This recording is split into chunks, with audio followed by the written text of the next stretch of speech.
everybody, you're listening to and possibly watching the Comic Book Bears podcast. I'm Bill Zanowitz. I'm Steve Morey. And I'm Caleb Alexander McKenzie. And we are your hairy, heavy homos to talk about comic books, but you don't have to be a hairy, heavy homo to listen in or possibly stream in, as I mentioned. And we're here on the Thursday before Memorial Day weekend. So we're on the cusp of, I assume, a break for most people. And I'm already on, I've been on PTO since 8 o'clock this morning, so I'm relaxed. Nice. Very relaxed. Yeah.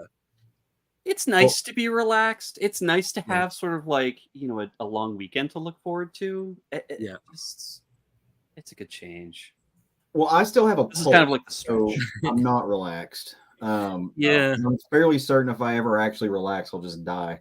My office is closed tomorrow, but I have to go in and do a little bit of work. But other than that, I will be only working a few hours tomorrow, and then I'm off till Tuesday, and I'm going to enjoy a much needed break because work has been busy. We are gearing up for a massive a convention for like municipalities in Arkansas. So that's been taking up a lot of oxygen in the room on top of my other work. And so very, very glad to have a little bit of break before we go full bore and get that knocked out.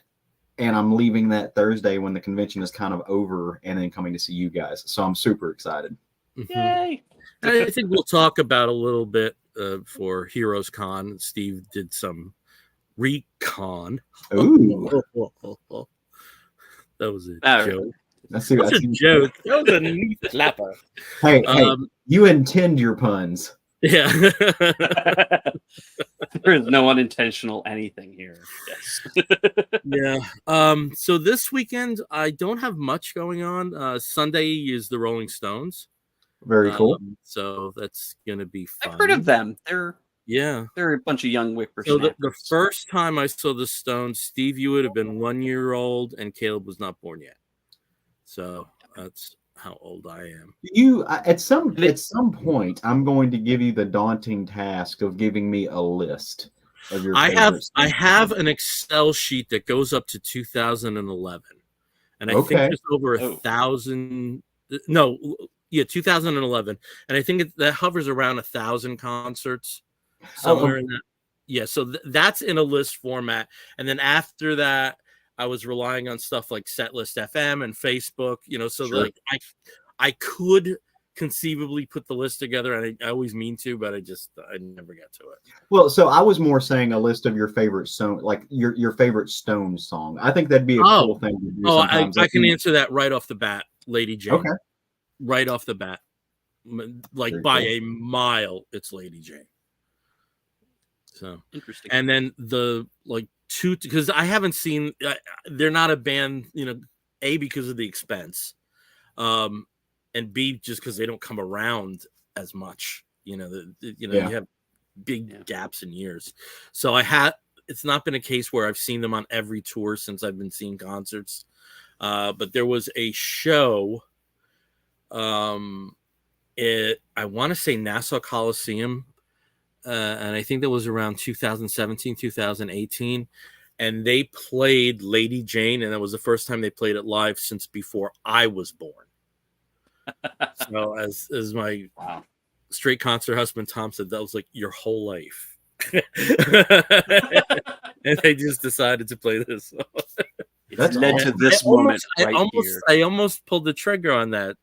But you can't see everything. But I'm going Sunday though, so I'm excited. And the weather's cooperating. Thank God for an outdoor show. There's nothing better.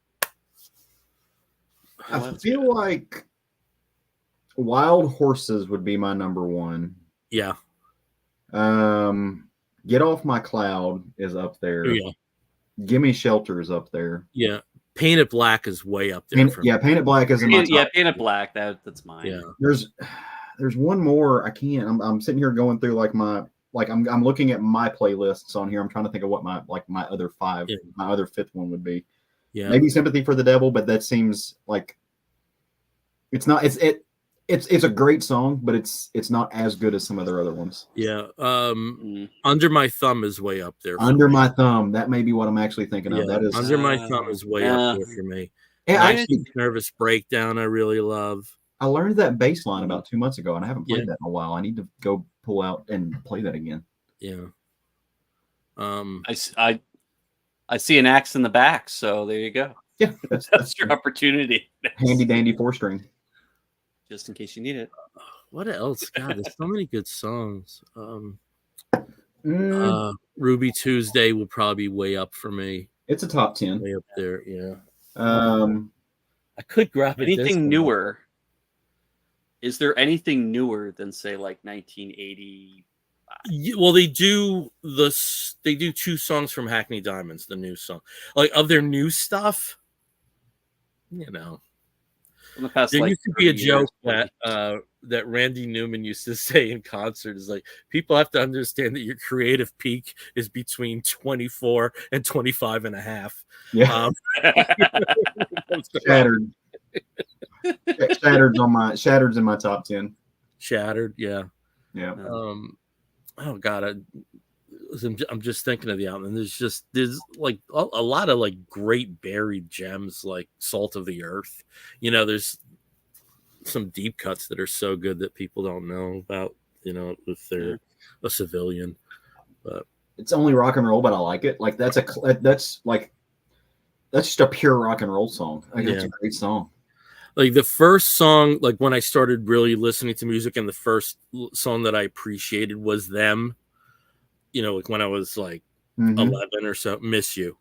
Yeah. And that definitely is my first Stones record, was Miss You. So I think the first song that I ever and again, like obviously a lot of it's retrospective, right? But I think for me, Wild Horses was the first time I really I really paid attention to them as something other than, hey, that's a band like the Beatles. They help invent rock and roll, but they're just not somebody I'm going to listen to a lot of because they're before my time. Like when I heard that song and truly heard it and started reading the lyrics and just realized how beautiful the lyricism of that song was, and how actually deceivingly intricate the guitar playing on that song is. And I was like, oh, like I get it. Like, yeah, it's one thing. Like, okay, yes, you kind of helped it. I won't say you can't give them all the credit, right? But you very much were instrumental in creating this thing. But you also did it. It's like you both created it and you made one of the best that you could possibly make. It's like if the first car had been a McLaren F1, right? It's just like you created something perfect, and you were the first one to so. Yeah, they had the bad luck in terms of being songwriters, Jagger and Richards, of operating at the same time as Lennon and McCartney, as Bob Dylan, as Burt Bacharach and Hal David, as Holland Dozier Holland.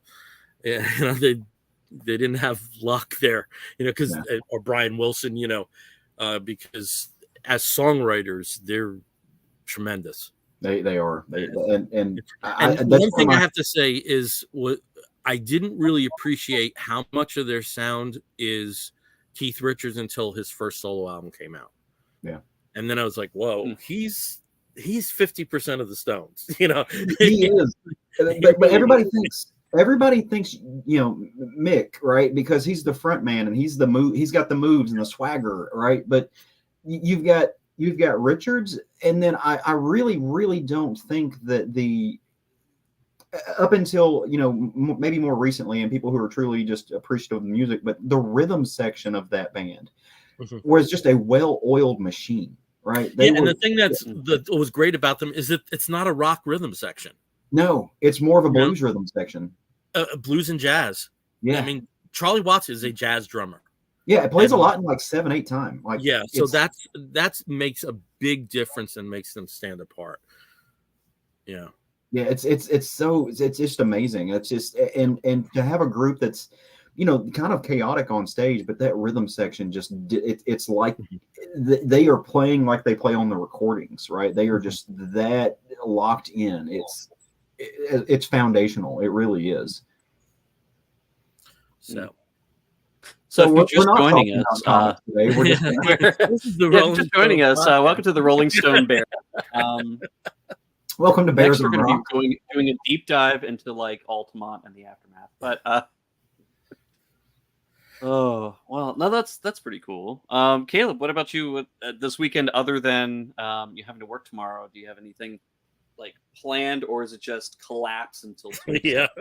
No, so I have not picked up my comics for the week. I'm going to go pick up my funny books. I'm going to spend, like I said, I'm going to go tomorrow and work a little bit, knock some stuff off my to-do list. Since we're off Monday, the grand poobah of my office is very generous, and he said, "Hey, you know what? We're closed Monday for the holiday, but what if we just close Friday too? Right? Everybody get a 4-day weekend, which is great, right?" I was like, okay, no, I think that's an awesome idea. I personally don't want to miss 2 days, so I'm going to come in for a little bit, knock some stuff off the plate, so I'm not so backed up. And then Saturday, I don't have a lot planned. I'm going to hang out, get some stuff done around the house. But I have a little cousin who is getting married Saturday, so I'm going to travel down to the wedding. My niece, my brother's little girl, is the flower girl, so I'm going to go. This is the gayest thing I've ever said. I bought a tiara that matches her dress, and I am going to go place the little tiara on her head. And she is going to be a pretty princess, and I'm going to be a very, very, very pleased, happy, and proud uncle, and just watch her bebop around and just enjoy some time with the family. Right. Sunday, having a cookout with one group of friends, group of folks I usually eat with on Sundays anyway. It's kind of our routine, but we're going to get together with them. And then Monday, my law school gays are having a little cookout. So 2 cookouts in a row. I am going to be the grill daddy because that's what I do. So I'm excited. I haven't been to a cookout since July. See this? We need to move closer. I need to find a well-paying job somewhere in Jersey that I can come up and you don't want to come have a backyard. Where I want to North Carolina. I'm totally okay with moving away. I don't have anything keeping that's me fine. here. I'll find. It's so damn expensive, Jesus. If we got to live somewhere, we might as well. Yeah. Anyway, get me a grill with a porch in Hawaii or somewhere else that's nice, and we'll go there, and you can come over, and I will grill for you. If you could live anywhere, where would it be? Ooh, anywhere on the planet. Ooh, that's a tough one, right? Because it's a mix. Like one part of my brain wants to go Fiji because it's basically a paradise. The other part of my brain, I love cities. Like I want to be immersed in a metropolitan area. So there's like New York or London is very high on those lists.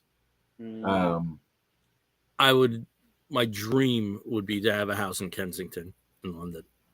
That'd be cool. That'd be very cool. Just plant me there. Give me a stack of old Justice Leagues. Put me in a chair. Can I modify my answer? Internet connectivity, and that's all I need. Not really a place like a city or anything, but a very specific structure. I would kill to own and live in the house that was once owned by Aleister Crowley that Led Zeppelin turned around and recorded in. That house. I would not visit you.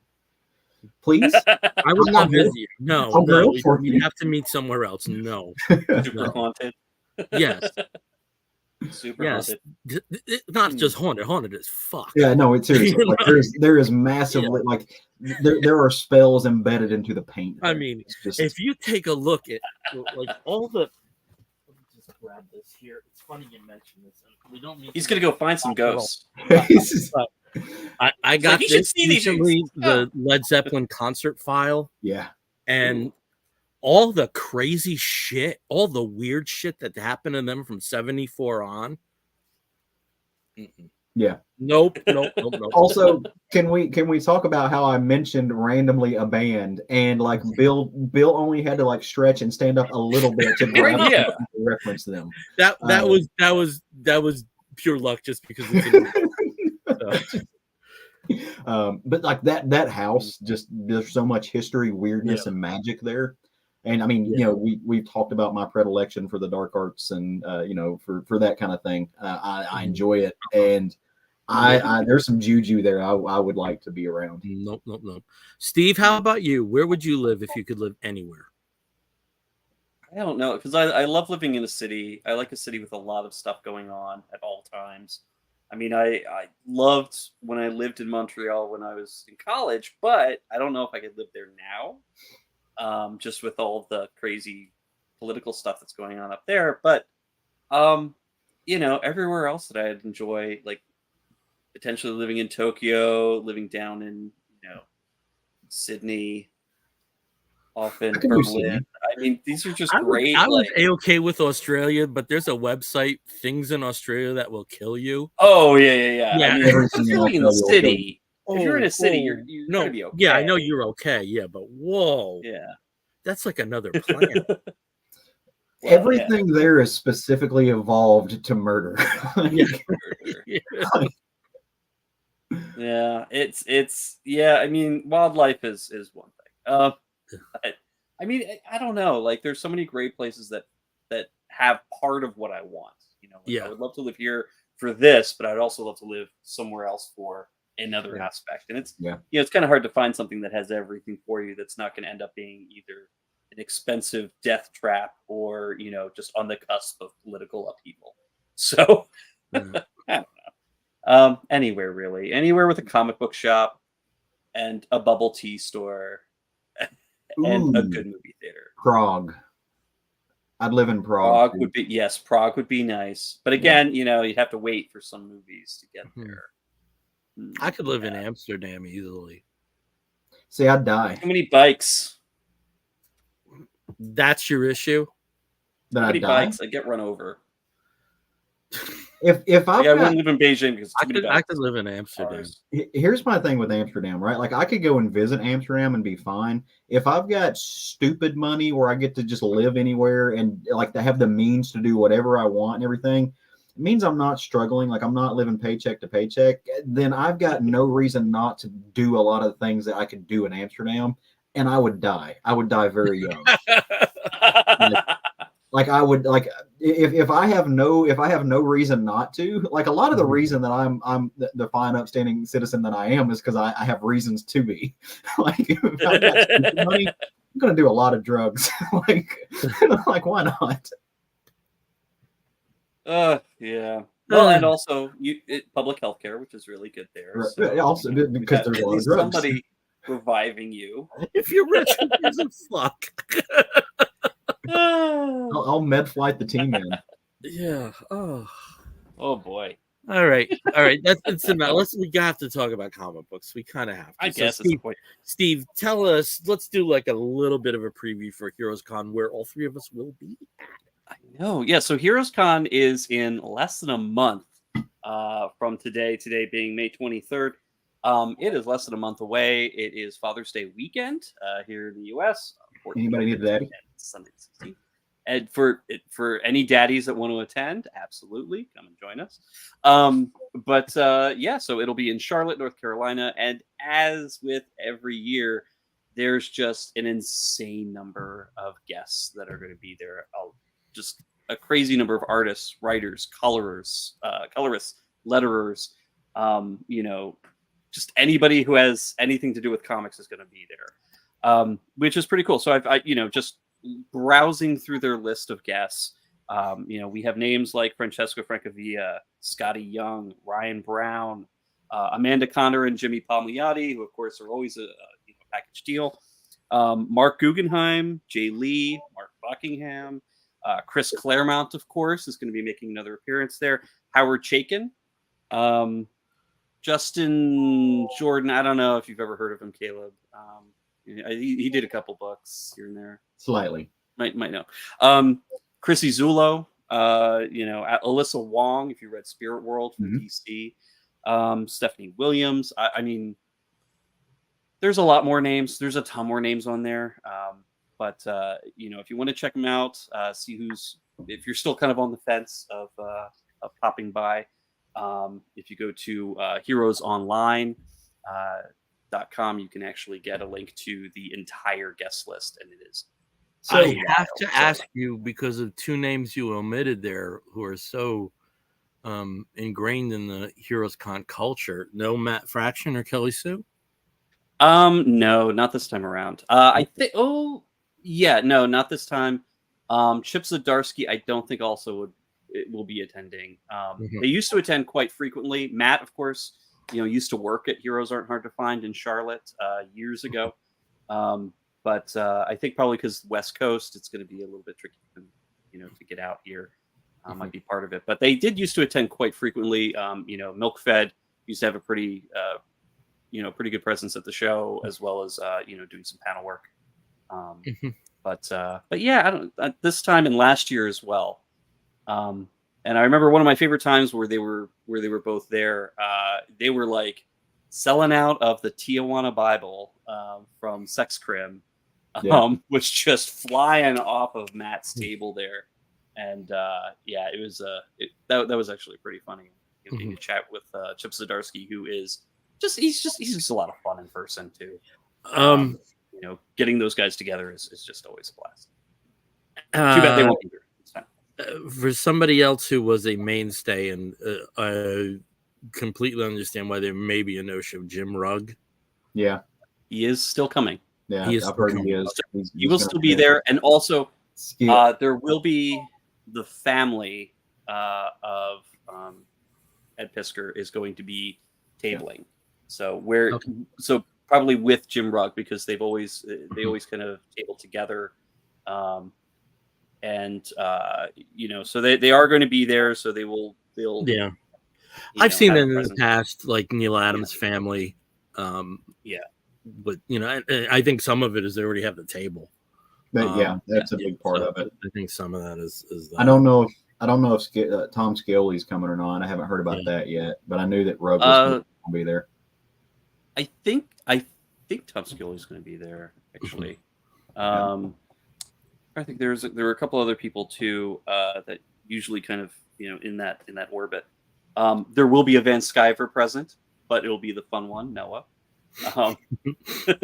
The more enjoyable one, the one that you don't want to hit. I don't think EBS has done like a mainstream convention in ages. They probably won't let him. Yeah. Yeah, I don't think a lot of places. That's probably a thanks, but no thanks. No. But Jason, Noah's a lot of fun, so definitely check him out. I think Jason Latour will be there again, if I'm not mistaken. He came back year before last was his first kind of foray back since he got into all the trouble that he got in. He was gone for quite a while. Yeah, which was really sad because there was a lot of stuff that he was putting out that unfortunately just kind of work just dried up immediately. He was out. He lives locally near Charlotte in Gastonia, so he was always one of those guaranteed presences for a while until. So one of the things, since we're talking about Heroes Con, I'd like what makes Heroes Con special for you guys? Right, because you guys go to a lot of cons. Bill, especially you live up in you live up in the Northeast, where you have New York Comic Con and stuff like that, which you do most of the time, and it's big doings, right? But what for those of folks who might be listening who are used to hearing about cons like NYCC or like C2E2 or Rose City or Comic Con, right, San Diego. What is it about Charlotte, about Heroes Con, that is the draw? That because it gets talked about. If you're in the comics world, you talk about Heroes Con. What is it about it for you guys? I had a cough there. It's just comics.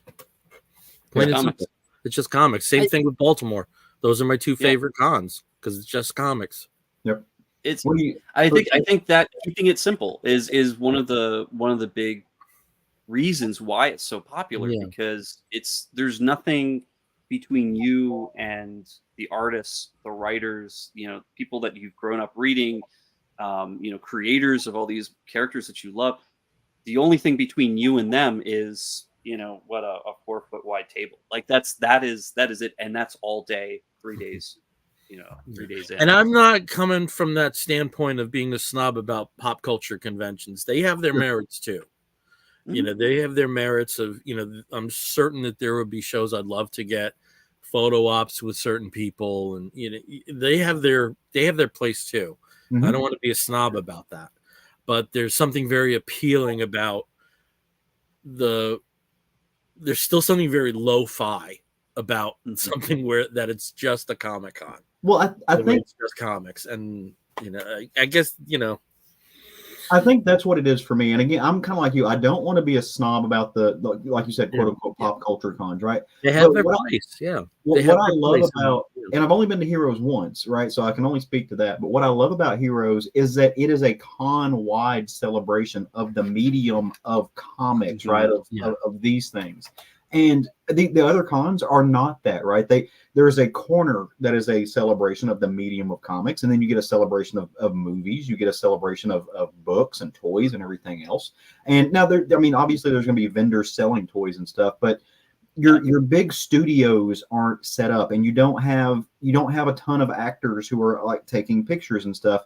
And so instead of the celebration of comics being like just a part of it in one corner, it's the entire thing. And I really enjoyed that, right? Because that brings in the type of people that I want to hang out with and talk with, people that I'm friends with. And so like all of this big group of folks that we know are kind of converging there. And we enjoy it because you're not getting, again, not being snobbish about it, but you're not getting drowned out by the rest of the noise. And I really appreciate that. Like that makes it really fun, because it for me, it's the only way, short of building a time machine, that I can get the type of experience like you might have gotten at the early New York Comic Cons or the early San Diego Comic Cons and stuff before they were such a major draw. And I just think that's cool because it's kind of a window into the past, but now. And to me, that's a really fun experience. Yeah. I just also wanted to say that I think for us, third time will be lucky because this triumvirate has not had much luck with Heroes. 2 years ago, Steve came down with COVID just before we had the show. Last year, Caleb couldn't go to the show, and for my show, only amounted to one day because I ended up in a wheelchair. Saturday. I get to push him around the big art auction though. Yeah. That was kind of So I'm really don't mind me. I'm just his aide. I am employing the biggest cliche in the world that the third time will be the charm. So, yeah, Steve, you're going into a bubble now, right? Like we. Oh yeah, no, I'm not visiting my family. Yeah. Like, they're not, because that's how I got the COVID the last time. No. They are staying away. I am just going to be basically sitting in my house, which isn't too out of the ordinary for me, but I won't be exposing myself to other people. Wait, hold on. Not that way. Not exposing myself to other people. Not being exposed to other people's shirts. Do you guys have because there is such a footprint of back issues and con and ephemera, do you guys have like a list of things that you're gonna be looking for? Well, my list is kind of legendary. Sure. It's legendary. It's more of an I don't have list than it is a want list. Right. So if you see me at the show, I'll show you I'm going to update it before I go. There will be a difference though, because I missed some comics over the last year because of falling asleep at the wheel for DCBS and being sold out of stuff. So I'm actually going to be hitting stuff for some, contemporary stuff, comics of more recent vintage to hopefully get at like $1.50. That's what I'm going to be doing too, which I almost never do. Bill, know me. I'm not. I don't spend a lot of time standing at the short boxes or the long boxes or flipping through things most of the time. But the past couple of times that I've gone, at Baltimore and Heroes last year, I've found myself like filling in some of those more recent gaps. Like, hey, the past year or a couple of years, I missed an issue here and there, and this is the way of filling it in. So that's actually going to be a concentration for me. Also, Heroes Con, I said it's just comics. The vendors are something else, though. They'll have toys and stuff. Yep. Heroes Con is the only convention I physically saw the Funko Pop of former Packer Clay Matthews. So I just have a feeling I'm going to see it there. And this time, are you going to be picking it up, or is it? This time I will pick it up, and also if I can find Aaron Jones. Aaron Jones is really hard to find. Anyone who wants to I'll put out buy the my word Aaron too. Rodgers, I'm open to offers right now. I doubt I will What be about looking for. I doubt I'll be looking for any toys just because I'm flying, right? So I'm not picking up a ton of stuff that I'd have Maybe you got to do what I do. FedEx. Mail it. Yeah. Which, by the way, there is a FedEx in the Westin Hotel that you know There a lot is. of us are staying in. There So is. that's very helpful. If I see something, I'll grab it. Right, that I have to live with that, or that I can't live without. For me, it is going in and looking for books, though. I've kind of put together a little list of just like, hey, that seems like a cool title I've never read before. I could totally buy the omnibus, or I could just find some floppies, right? See what it is. I want to finish my run of Airboy. I have like the first, just the Eclipse stuff. They're not hard to find, but I want to get all the originals. They're getting harder though. Yeah, that's true. Yeah, they are getting harder, and just also keep in mind that there's those ancillary titles like the Air Maidens and Valkyrie and stuff. I'm real close to completing mine too. Yeah. So. There's some. I'm always on the lookout for Tales to Astonish. And early Hulk stuff that's not going to cost me my legs. I'm always. I'm actually going to try to like find some Blackhawks stuff. Like I want to kind of go on a Chaykin binge a little bit. So I want to check that out. Well, that's really easy because it's only 3 issues. Well. And Howard's going to be there, so if you do find some issues, I'll just walk in and be like, "Hey, where are these at?" It's a little confused because the I'm you know me, I love, and we actually have a very funny story at Heroes with Steve and I as I'm watching a guy taking all these old Blackhawks just because I couldn't get to those. Oh, it was heartbreaking. It was so sad. Sadness. The thing with the Chaykin Blackhawk is it's only the 3 prestige issues, but that storyline continued into Action Comics Weekly and into the ongoing, and that was Marty Pasco. That was his best work, like by far. He was great in that. And I think some people actually think that the issues that were written by Mike Grell and by Marty Pasco were actually Chaykin, just because how well it continuation. And that, and they're all in the Blood and Iron hardcover. If you have that, it's all there. And you never know. Chaykin might have just might have shorthanded out where the story was going and gave them a paragraph or two, and they just scripted it out. I mean, that was not uncommon. It's not uncommon today. I mean, I'm reading a book right now that it came out of the mind of James Tynion, but it's scripted by somebody else. I tend to not think that though, because I think by the 80s people were very credit conscious. And very payment conscious, especially when it came to royalties, if something did take off. So if that was a 70s concept, that would be a little more specific to Chaykin. We all know his feelings about Star Wars.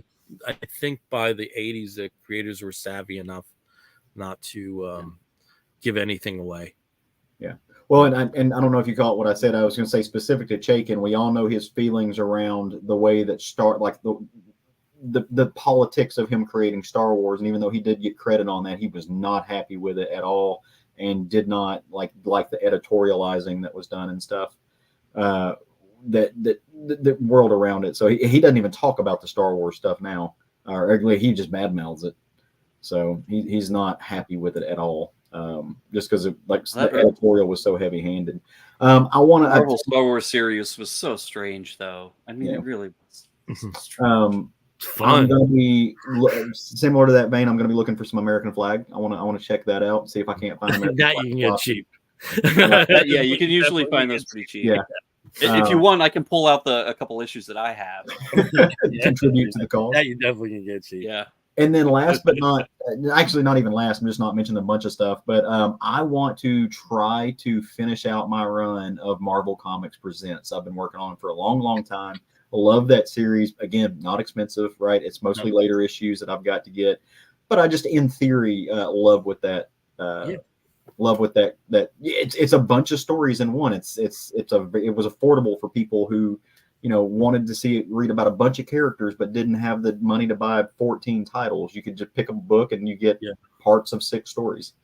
And I once referred to it as the Love Boat of comics. So hear me out. Okay. The Love Boat, the guest actors would tend to be people who were on their way up or on their way down. Yeah. Yeah.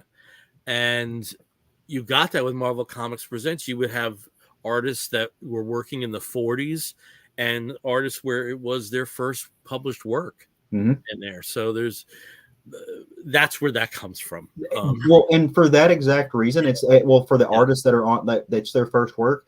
That really is why I love getting them signed. I've got and I know I've said this on the show before. Sorry for like treading old ground, but like I've got books from Marvel Comics Presents that have got 7 or 8 signatures on them from those creators that are in there, and it's just because again the volume of people who worked on single issues, there's lots of them there, lots of stories, but you can take them up and even bigger names like Bob McLeod, right? Bob McLeod inked in an issue coming up, and when he was at a little local con about 8 years ago, right? Everybody was getting him to sign Hulk stuff and sign all these like bigger things that Bob McLeod did.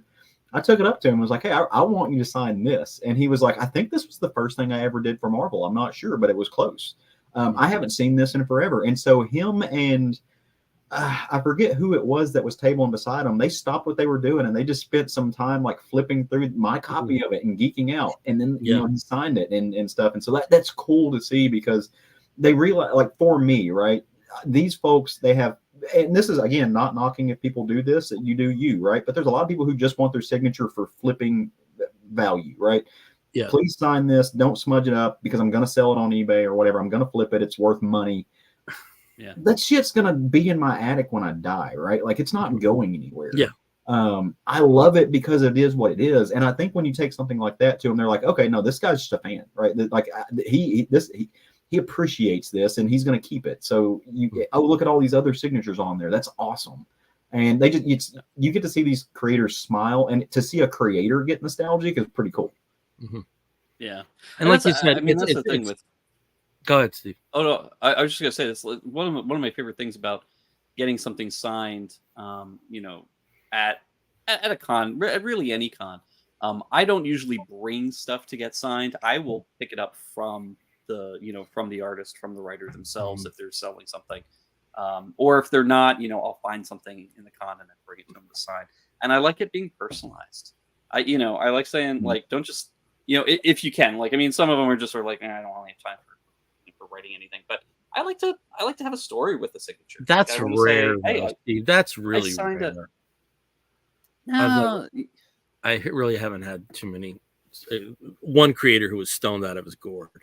But well, there's really been a couple that I've seen, but I like that. And again, it's all about con etiquette. If you've got a line of 80 people behind you, you do not have to tell your whole childhood history to this writer who's trying how much you love Darkhawk. Yeah. It's like, oh my God, when you did that arc on such and such in 1986 to 1987, it was the most meaningful thing to me, and I'm going to tell you everything about that. Why? When there's 80 people behind you, they do not like that. But if you got, if you catch them sort of like an off time where there's not a lot of people around, it's perfect time to get a story. I've got a question for the group. What is one of your so to play off this? What is one of your most memorable or your favorite memories of meeting a creator, getting something signed, or what? Just what? Because we collectively we've met a lot of people, like some really cool stuff. Yeah. But what is the standout for you? Grant Morrison, and where we spent like 5 minutes talking about X-ray specs and polystyrene. Very cool. Nothing to do with comics. Yeah. Yeah. Trying to think. Oh my God. I've got some interesting ones where, because there's a bunch that are jumping out, but I'll just give you one of them. When we met Cami Garcia at Baltimore, and she basically had us in a force field for 30 some minutes just chatting. Yeah.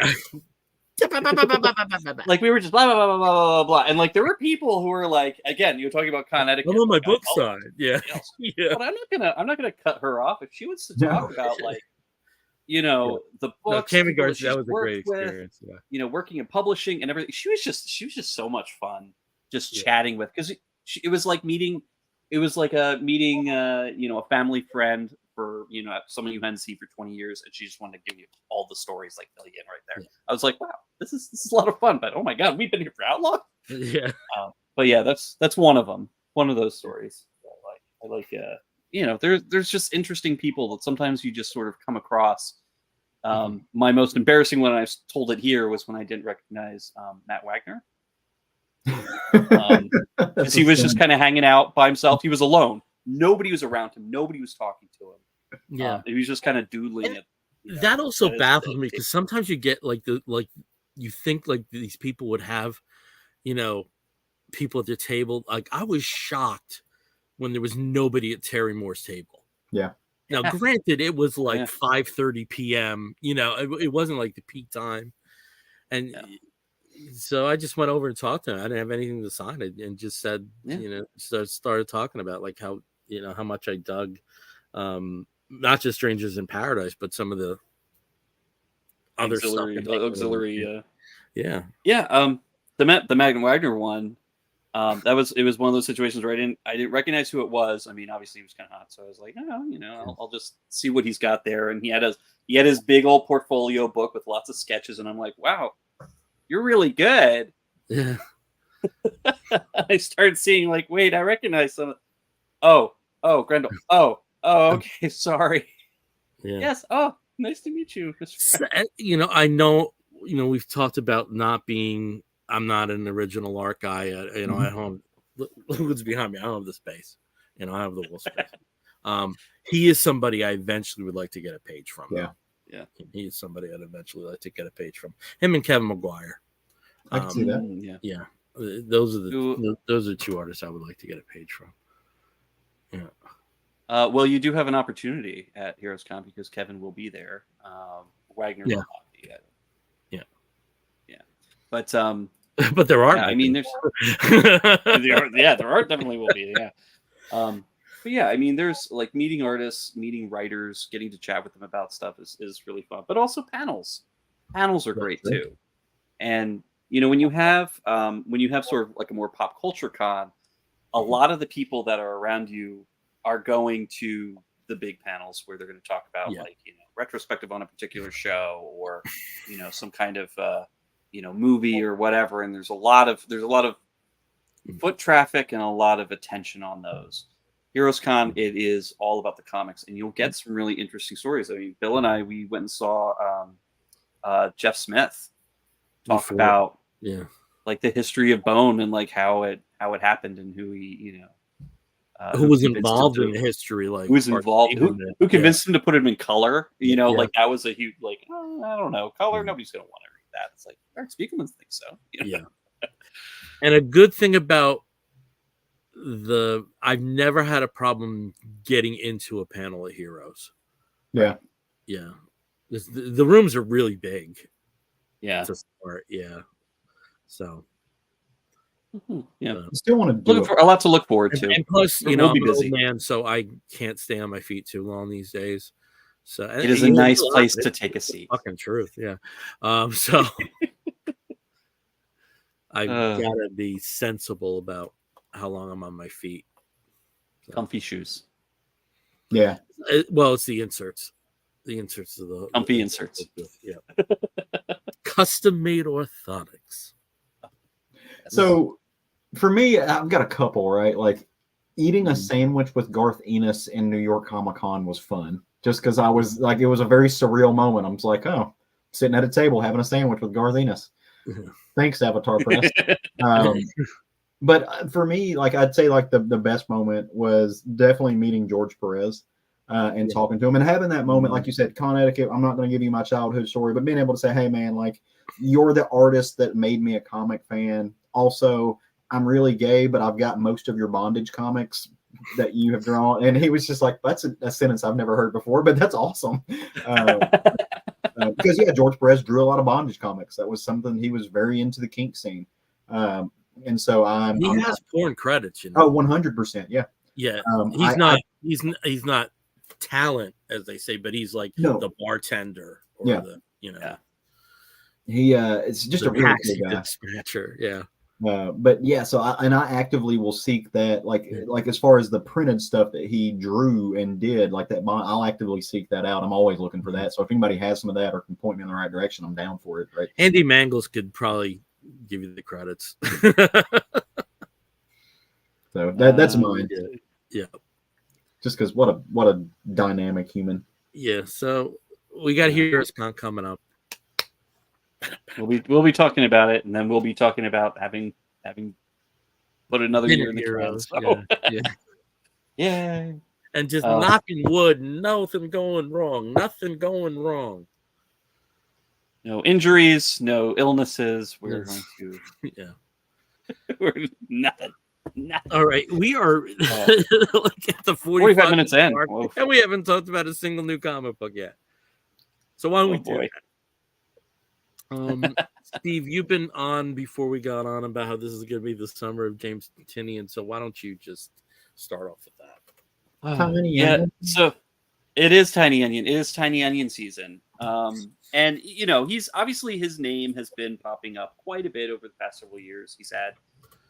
He's basically had a hit comic every year since The Woods, I think, which came out, what was it, 2015 maybe, was when it first started. But I mean, he's written stuff for DC, for DC Black Label / Vertigo, Image, Boom.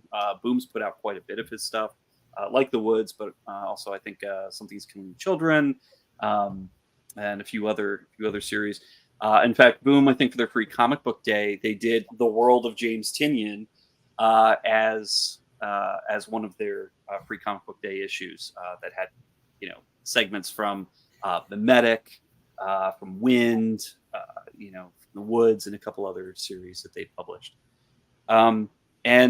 Basically he's got something going on at almost every studio, at every publisher at this point. Mm-hmm. And that also does include the new kid on the scene, Distillery.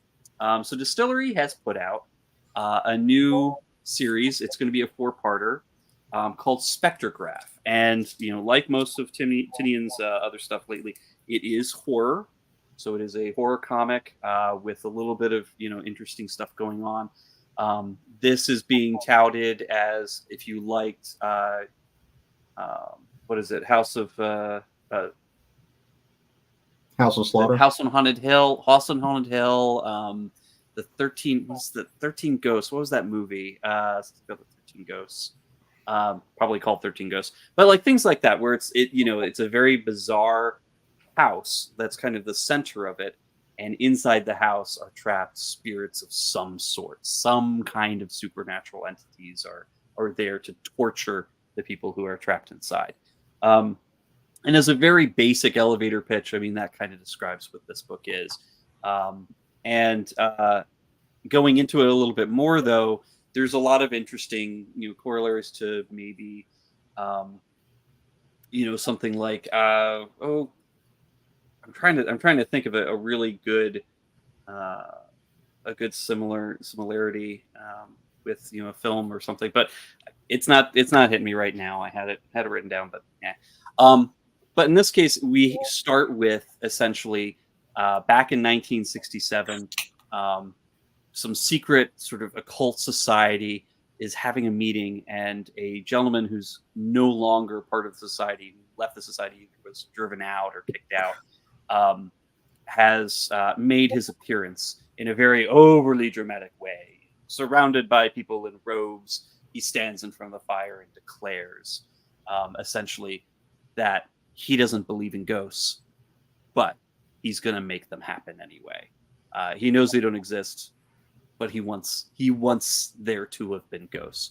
And to that end, he and several other like-minded people have been building something, some kind of machine, some kind of, device that will somehow either breach the realm of the supernatural or bring the realm of the supernatural here. It fast forwards, obviously, in the book to 2024, to present day, where we're introduced to Janie, who is a real estate broker, and unfortunately kind of a scatterbrained person. We are introduced to her while she is calling her friend in panic saying that she left her basically her year-old son in his high chair back at home and is now driving to Malibu. And unfortunately, can't turn around to go and pick him up because this is so important. They've got this big old house that hasn't been sold and people haven't, lived in for years. And it's like this big treasure of this real estate agency. And there's somebody who's interested in buying it. And so she has to make it there. So she's kind of giving herself permission. My son will be fine. He's just in his high chair. I'll be back in a couple hours. Nothing bad can happen. And when she arrives at the house, she is introduced to Vesper Quinn, who's a very interesting sort of a red-haired, gothy woman who is the agent or right-hand woman for this mysterious benefactor of the Thanatos Corporation. So no illusion or foreshadowing right there with the name of this strange corporation. And meanwhile, there are tons of these gothy people with parasols standing around, just sort of waiting. They want to see Vesper take a tour of this house, and Janie is there to provide that tour for her. And going inside the house, going around this beautiful mansion with some very interesting, intricate, work done in architecture, they end up in this strange room at the center of the house, where Vesper takes the time to essentially knock Janie out, so that she can activate whatever this sort of devices at the center of the room, and all hell breaks loose at that. And Vesper Quinn, who of course you're kind of feeling might be a bit of a villain in this, she's just as shocked and terrified as poor Janie when they realize that they are trapped in this house with something else. Something has come through, and it's very gross. Some examples here on the screen. If you're tuning in, we've got two of these strange specters, Skin Sack, which is just sort of like floating skin in the shape of a person, and Brain, which is just the nervous system of a person floating there. Obviously, from the opening of the book, there's something a little bit more going on here than just ghosts or specters. There might be, maybe these are other trapped people. Maybe these are the remnants of, the experiments from the 60s. But who knows? It looks fantastic because the artist on this is Christian Ward, who never disappoints at all. And it's his work is beautiful. The brushwork, I mean, there's whole pages that look like just watercolor or just really well done, very gorgeous designs. And he also does the color on this, and the letterer is Aditya Bidikar, who's done a lot of stuff with comics published in India, worked with Grant Morrison for years on, I think the book's name was 18 Days. So one of his other works that he started doing after he left Marvel. But, just some really amazing work going on here. And again, it is a 4-issue series. Like most of Distillery, you only have like 3 or 4 issues. The collected edition is going to be out in January next year if you want to wait that long.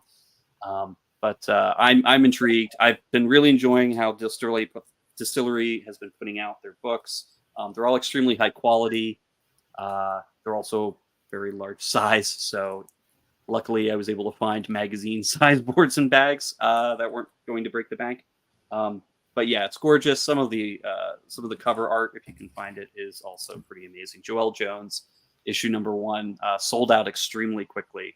But if you can find it, it looks beautiful. It's almost like a early 70s inspired film or novel cover. It's just gorgeous and pink and really cool.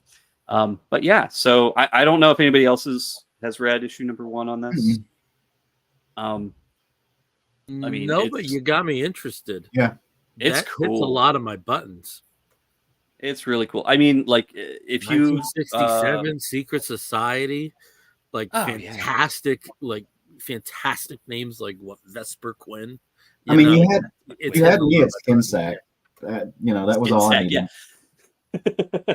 Well, Skin Sack, I do have to say, Skin Sack does not make an appearance in the first issue. Instead, we get, I think it's Gut Ghost, not Gut Ghost, not the Gut Ghost. I was gonna say, like more Guts Ghost. It's gotcha. Gross. Let's just say the introduction for this character, this entity.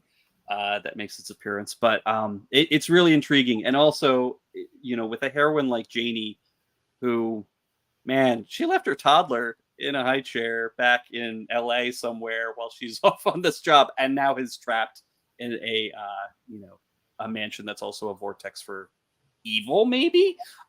Yeah, not a great mom, but I mean, I was and even best for Quinn, kind of flipping her, getting flipped on the head. It's like, she's just an evil gothy woman that's, no, actually she's kind of possibly multifaceted. So this is, it's interesting.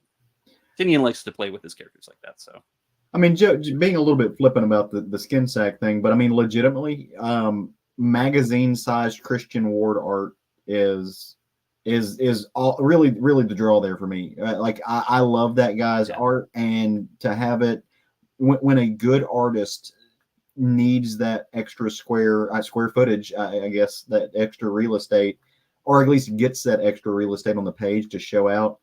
It's something special, and he's one of them, right? He's one of a handful of people I can think off my head that deserve that magazine size format.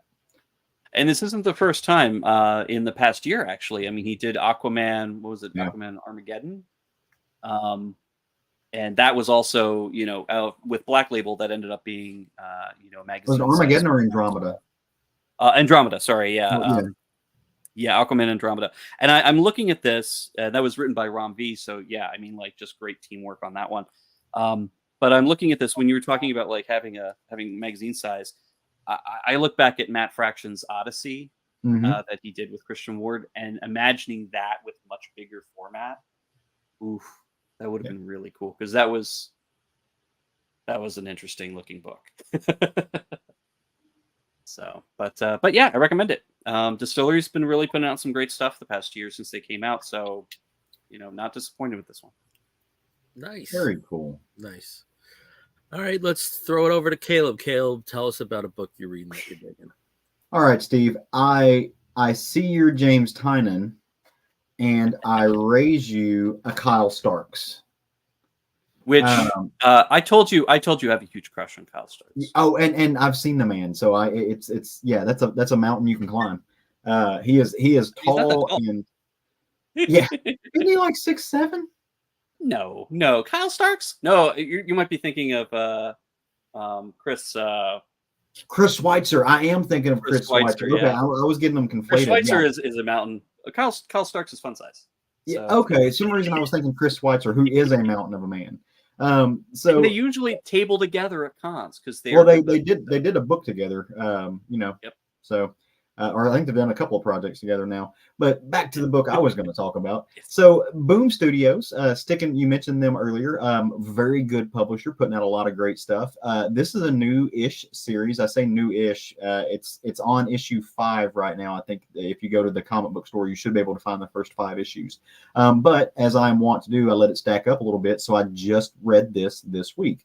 Written by Kyle Starks, drawn by Friend Galan, I think is how you pronounce his name. I could be completely wrong. Drawn and colored by Friend, and then lettered by Pat Brousseau. So this book checks a lot of my boxes. I mean, to start with, again, Kyle Starks, right? Love Kyle Starks, that writer. Just hilarious stuff. And actually, this is a relatively more subdued version of Kyle Starks. I noticed, right? But the book is ultimately a detective story, and I really, really enjoy detective stories. Now, you may be wondering what the title is, Pine and Merrimack. Pine and Merrimack is actually the cross street where this husband and wife duo have opened up their shop. The wife, her name is Linnea. The husband, his name is Parker. And they are not only partners in life, they are partners in business together. They're a little bit detective, private detective. Linnea has a little bit of history. Her sister, she was very close to, her best friend growing up, was murdered, was kidnapped and murdered, and completely set her life on a different course. She ran off. As soon as she could get out of a little small town and away from just all the trauma that was connected to it, she did. She moved to the city. She became a homicide detective. But because she wanted to catch the bad guys, to right the wrongs that were done to her, to prevent it from happening from anybody else. But it doesn't work out that way because again, trauma, right? Like turns out she hates murder a lot. And so it was just a bad career move for her. She couldn't get into it. At the time, she'd already met Parker. Parker is a prize fighter, a very successful prize fighter. Like, homie is built. He is a large but loving partner.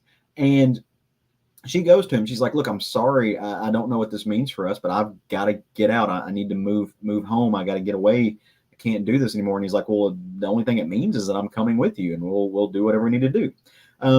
So he follows her there, and they set up shop and become private detectives. And for the most part, they get into the usual shenanigans, right? Like, somebody's husband is cheating on his wife. Somebody's committing some light fraud somewhere, and they get to go and do the whole sex lives and videotapes treatment with them, which does not make them the favorites of several people. They've got some enemies who are really upset that they were on the other end of their detective work. And there are some folks who say, "Hey, you ruined our lives," and they're just like, "No, all we did is we picked up the breadcrumbs that you left behind. You ruined your life. No one told you to go do the thing that we caught you doing. We're just doing our job." But that all kind of turns on its head one day when, not really serendipity, that's not the right word, when bad memories come crashing down through a similar event. A young woman goes missing, and they start to kind of check things out, and they realize that there is a series of events happening here that is leading to a pathway. Bill, you mentioned earlier that one of the boxes that gets checked for you are secret societies. As they are investigating this young woman's disappearance, right? They're going through, they find the nefarious bikers who are up to no good, and they follow them, and they they do some creative interrogation, we'll call it that. Some things that might not be completely legal, to get answers. And that leads them up a food chain, so to speak, of human trafficking and some really dark things. What they find, and I won't get too much into it because I don't want, if you haven't read issue 1, you'll only get to see some of the breadcrumbs. But what they find is that just outside of this town, there is a little island that no one goes to, right? It's just abandoned and there's nothing there, supposedly. Except when they get there, they find chain link fence blocking out everything, right? They can't get to things. There is obviously traffic coming in and out of this island. There's a boat dock that's heavily guarded. There is something happening here. And what you learn is that there is, in fact, a secret society that is sacrificing young people, maybe to prolong their own lives, maybe for fame and fortune. We're not really, there's not necessarily a single reason that they could be doing this. It seems like there's lots of reasons that each individual person might be doing this. But how that works, what kind of dark magic is up, well, I'm going to leave that for you guys to uncover. An absolutely delightful book and an absolute pleasure to look at, right? Gallen's art is extremely kinetic. It moves on the page. The line work, the texture that you get from it is absolutely wonderful. One of the things you notice is that a very adept artist, right? A very, very adept artist. He can draw he has a very cartoonish style, which is kind of something you expect to see from a Kyle Starks book. But if you look at, like, there's pages with like childlike doodles on there that will remind you of I went blank, the Chicago artists that do the, not Hembeck, but do the little kid-like drawings, art, and I can't think of the name. I'm sorry, I apologize. I'm having a Steve moment. Apparently it's going around. But just great work, extremely kinetic, and then really, really pulls off Kyle Stark's gags. If you read a Kyle Stark book, you expect comic book gags. There's one scene in here where somebody throws shit at a window, and just it's hilarious. But honestly, and I said this earlier, this is a little bit more of a subdued Kyle Starks book. Did not have all of the gags that you got from like a book like Trigger Keaton, right? Or even some of the funny character moments that you got from like Old Head. Say what now? Old Head or Yeah. Sex Castle or What was the one that he just did? That was the serial killers. They all live on the same block. Our friend Brian, was it something Neighborhood? our friend Brian Newberry was Neighbors. a huge fan of it. He'll get mad at me for not remembering it, but just a solid book. Peacemaker Where Monsters Lie. That was it. Peacemaker tries hard. There's lots of gags in that. There's not as many gags in this. He doesn't play up the humor. I think he really is trying to. It's in there, right? It's not without its humor. There's a lot of it in there, but he also plays up the emotion really, really well. Like there's a lot of trauma in this book, and there's a lot of tension, and does a really good job about building up that tension. So I think he's kind of flexing some other writing muscles to just kind of really see what he can do, and maybe cast out some nets, wanting to show, hey, I'm more than just a funny gag writer guy. Like I can give you drama if you want drama, or I can lace it all. So fun experiment. I always like to see when artists and creators stretch themselves out a little bit. They take risks, they try new things, and I don't know that was intentional, but I certainly think it could have been. And if that's the case, then he's pulling it off very, very well. So if you're into detective stories, if you like a mix of crass humor and some suspense, if you're into secret societies, and just husbands that love their wives and aren't afraid to like beat the shit out of somebody for coming at them the wrong kind of way, but will support them to no end, then this is the book for you. And I think you'll really, really enjoy it. I'm not sure if either one of you guys are reading this, but I think if you do, it's a good time. I mean, it's something that I would pick up. I do love Kyle Starks. The last book I read of his, of course, was I Hate This Place / Fuck This Place. Yeah. And that was a great, that was Kyle Starks writing some humor, but also writing horror. And I think he did, a pretty good job, because there's a lot more serious moments in that book as well, like some real sort of, cliffhanger kind of violent moments where you're like, I don't know. Like I worry about these characters I've come to love. Like, are they going to be okay? Are they going to make it through it? It does sound like he's really kind of, playing with genre a lot more and getting to put out some more serious stuff with all of his stuff. And again, if you like pure funny Kyle Starks, I mean, any of the Rick and Morty books that he writes kind of fill that gap as well. Speaking of the Rick and Morty books, have you guys read any of his, I guess, young adult, border on all ages books like Karate Prom? I haven't. No. I would say Rock Candy Mountain. It's not. It's Macmillan who publishes it, so yeah. It's not something we normally would see in the comic book shops, though it is comics. No, and I haven't read. I would still read it. I haven't read his Rick and Morty stuff either. I've tried different Rick and Morty things. It's just not a property I seem to have been able to find my way into. I've never watched one episode of Rick and Morty. I gave it a valiant effort and realized that I could be doing so many more things with my life. Okay. And I have watched every episode at least 10 times. So. But again, so for me, I don't like comedy, and I also don't like South Park. Right? I don't like a lot of King of the Hill. I the blips from it are great. The Office, that kind of stuff, just I don't find it does not attract me. It's not my kind of thing because I'm broken on the inside mainly. So that's a me thing, not a reflection on you. Me saying I don't like it does not mean it is bad. It just means it is not something that I am going to gravitate towards. Okay. All right. Well, you've mentioned books from Distillery and Boom. I'm going to throw my choices over to one of the big two, and I've got two books I want to talk about. The first is, I'll get both of these out since the first two issues have come out. Batman Dark Age. Ooh. By Mark Russell with Mike and Laura Allred. Yes, it's the same team of Superman Space Age. Yep. And it's very much a spiritual cut. What are you going to say, Steve? I just said gorgeous. Yeah, I mean, it's Allred art just to me. Yeah. Wonderful. It's a spiritual sequel, I will put it that way. It doesn't share the same continuity, but it basically is following the same format of putting Batman against an actual time frame. In this case, he would have been growing up in the 50s and into the 60s. However, the story actually starts in the year 2030 with Bruce Wayne, and he is having memory problems. He's actually in a facility, and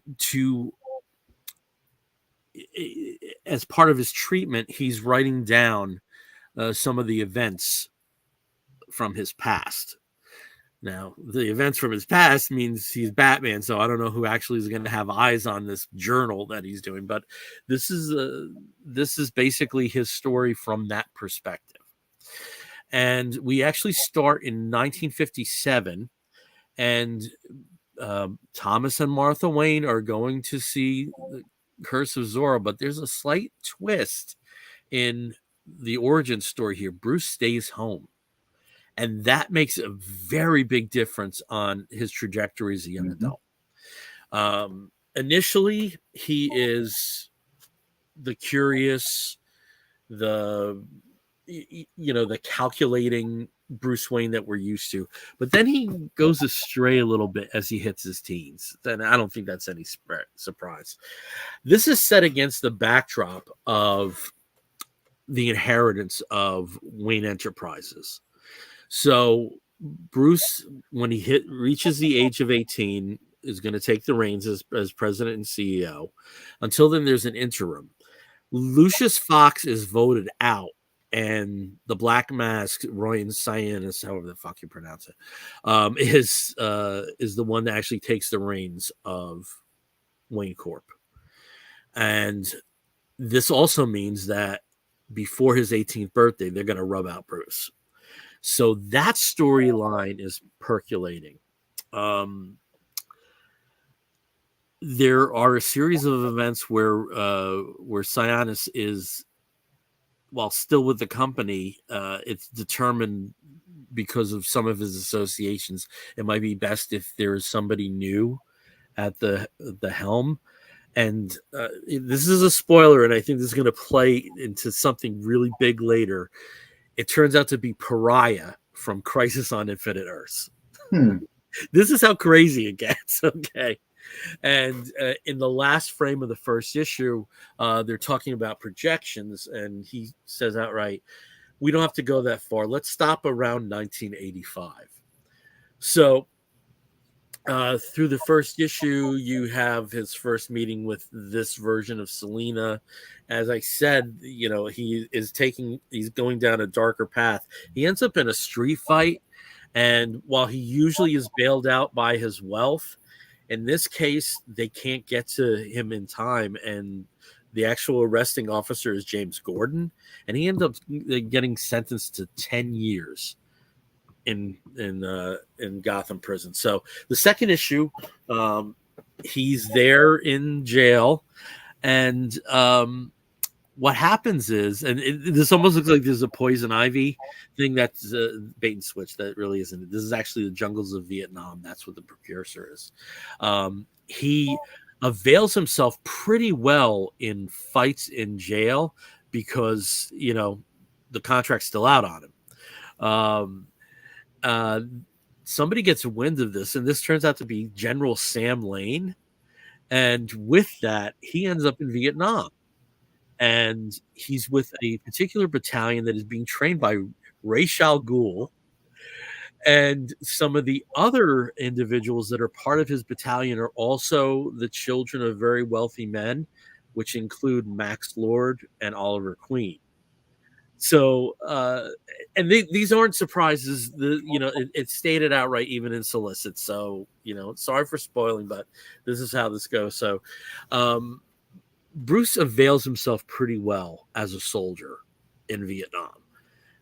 And then he returns home. And that's where we leave off with the second issue.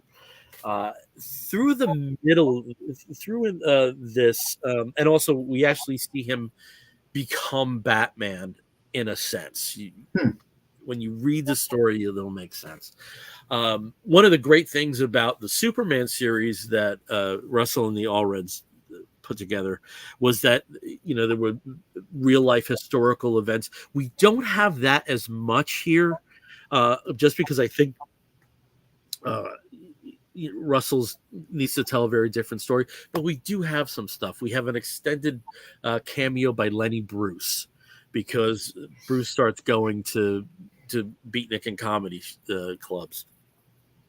Again, we have Vietnam. And I want Russell and Allred to do this for every DC character. I want them to do this for Metamorpho. I want them to do this for Martha Wayne. I want them to do this for Copperhead or any fucking C-list villain. I want them to do this for everybody, because it's such a wild ride. You never know where the story's going to go. And that was the same case with the Superman series. When you turned that page, you didn't know exactly what you were headed into. And we have that vibe here, and also with having the framing of an older Bruce, which almost is like a tip of the hat to things like Batman Beyond. It's all of Batman together still, and I just absolutely love the 2 issues that were here. And again, I just hope they get to do this with almost every character because so much fun. Condiment Man. Like you didn't even know about this. Yeah, no, I didn't. Okay. This is the first I've heard about this, and that is strange to me. And I guess it's I don't know why. I have not done my due diligence on going over previews. I've just been kind of relying on word of mouth for comics, maybe a little too much lately. And especially since there's so few Batman solicits. I mean, yeah, there's only you never know when an issue of Batman might come out. I'm obviously a fan of this team, right? And I loved what they did with the Superman book. Superman Space Age was incredible. I'm kind of like you. I mean, like, I was gonna pick this up, and then you mentioned Lenny Bruce, and like I'm going to pick it up tomorrow. Okay. Because I need to see Mark Russell writing Lenny Bruce. I mean, I think that's a fantastic. Knowing him, knowing his history, knowing Mark Russell's history, knowing his relationship with politics and the First Amendment and stuff like that. That's like having him write Lenny Bruce is amazing. This art, just by the covers you have shown alone, really showcases why Mark Allred is one of the best in the business. I mean, look, he's playing with panels on a cover. That's crazy, right? Like, and the way he's using the bars to flip through and show the dual personality. I mean, it's outstanding. Nothing to me feels more postmodern than when Mark Allred is drawing it. It's incredible. Let me just show this to you if you can make it out. Probably can't there. What we have here, that's not Jackie Kennedy, that's Lois Lane in a pillbox hat. Oh, yeah. Just wow. that Lyndon dude Johnson is president there. But see, when he draws the 1960s, it feels it's obviously the 1960s though, but it feels modern. It doesn't feel like dated.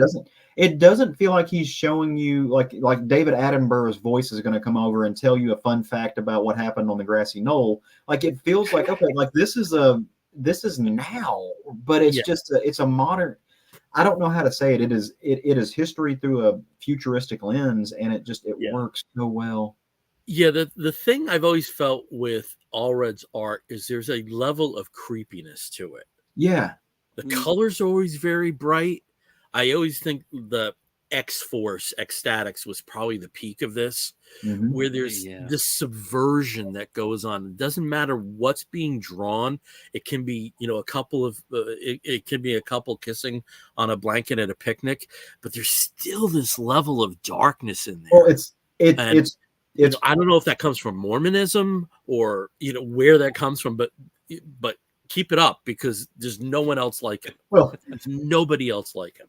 It's pop art, but it's pop art drawn by somebody who's trying to tell you about how evil consumerism is versus trying to sell you something. Like, it is pop art designed to tell you that the product that is being sold to you is late stage capitalism.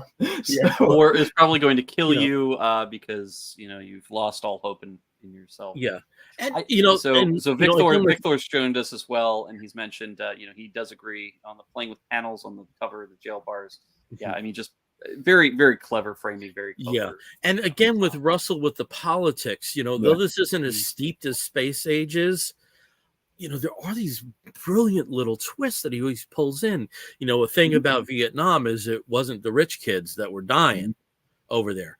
Here it is. This group of commandos who were all like troublemakers in some capacity are children of privilege being thrown into that situation. And, some flourish and some literally die. And it's such an interesting twist. So interesting. And oh God, I can't, like I said, I want every DC character. I want Perry White's fucking wife. I want like every DC character to have their own age. Wow. Yeah. That would I mean, Alice White. So, for anybody who complains, I know it's Alice White. Yeah. It sounds like if the All Reds and Russell can get some of those made, my guess is they will never need to retire.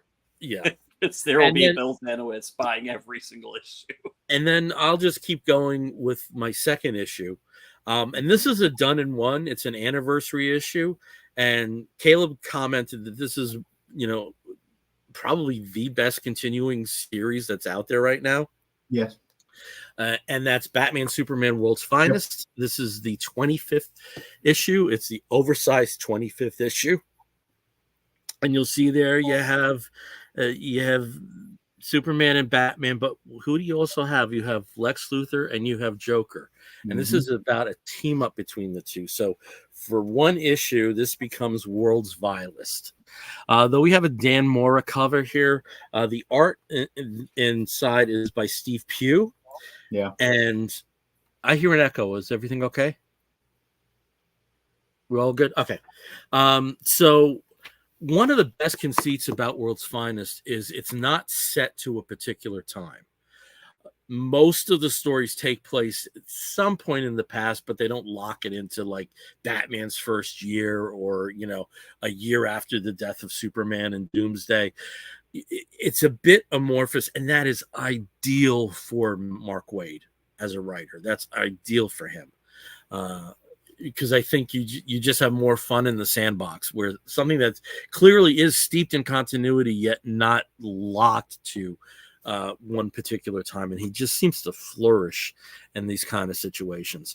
So what happens in World's Vilest? So we have Lex basically seizes Joker after he's been arrested for an umpteenth time because Lex needs Joker's help.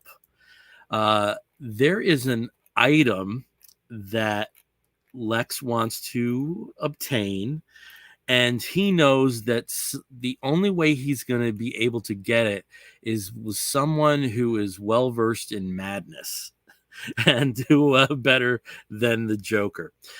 So he puts this scheme together. He basically kidnaps Joker, puts like a collar on him, almost like the Amanda Weller neck bombs. So Joker has to cooperate, and he wants to obtain something.